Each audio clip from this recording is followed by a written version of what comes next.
and memorabilia. Memory stuff. Now, what's interesting to me is memory stuff usually ends up in the attic, where it gets frozen every winter and it gets roasted every summer. And this is supposed to be precious stuff. It's like, if you're treating your precious stuff like this, is it really precious? And what happens, though, is what moms tend to do is they'll save all this stuff for their children, and then the child grows up and they take the box and say, here, it's yours now, I don't want it in my space anymore. And you take and go, thank you, Mom. Put it in your attic because you don't want to deal with it. Your life's too busy right now, and you know, there it lands. But I have a hunch there's another reason. Is if you peel off the top, you take a trip back in time. And for most of us, our trips back in time are not perfect stories, right? We all have things from our past that were painful. We all, in my case, my parents got divorced. I was a shy person. You know, there's a whole lot of stuff in there. And I think people unconsciously avoid going back in time. They think, well, someday I'll do it when I'm ready. It's amazing how long that stuff stays in there. So what I recommend, if you're really going to keep memorabilia, is activate it. If it's in a container stuck in the attic, it's not active. It's what I call very static. It's like dead energy.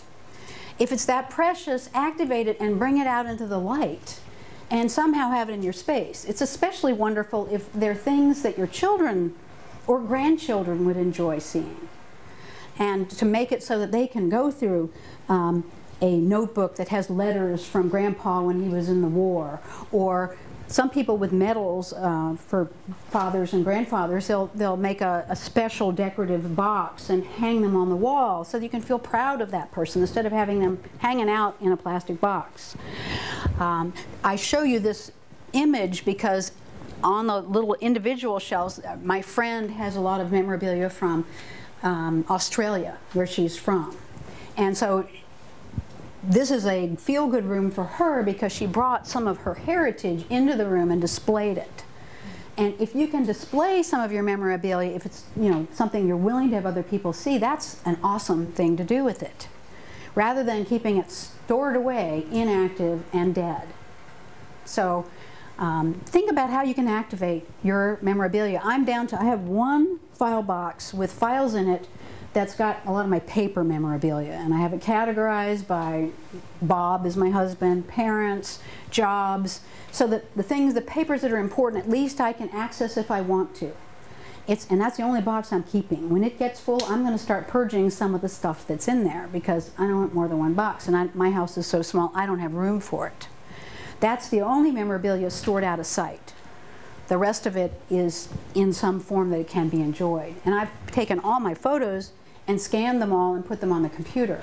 So I don't even have photo albums anymore, which I don't have children either, so if I had children I would have photo albums because I know kids love to look through them. But I use my photos now to create photo projects, and they make the best Christmas presents, and you know, I've learned it's not difficult to do.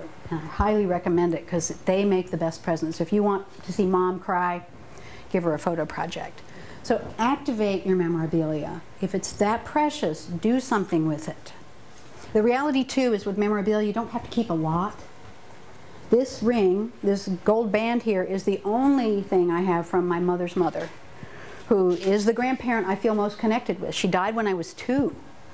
But her energy has always been around me. I've always felt her through the years, and she was loved by everybody. And I have this to hold her energy. So she is with me. I don't really need anything else. You know, if you can keep memorabilia that fits with your house and your life, all the better, as opposed to, I've got to keep everything from Mom, or I've got to keep, one woman had 12 sets of china from different parts of the family. It was like, whoa. But my grandmother has a whole big set of china that, I mean, my mother has it, and it will come to me. I have several pieces that my mother's already let me take home, and they're serving pieces. So I'm holding the energy there with those few pieces. When my mother dies, I will sell the china because, one, it's not dishwasher safe, and I won't likely use it, and I don't have space for it. So don't want to have dead memorabilia hanging around.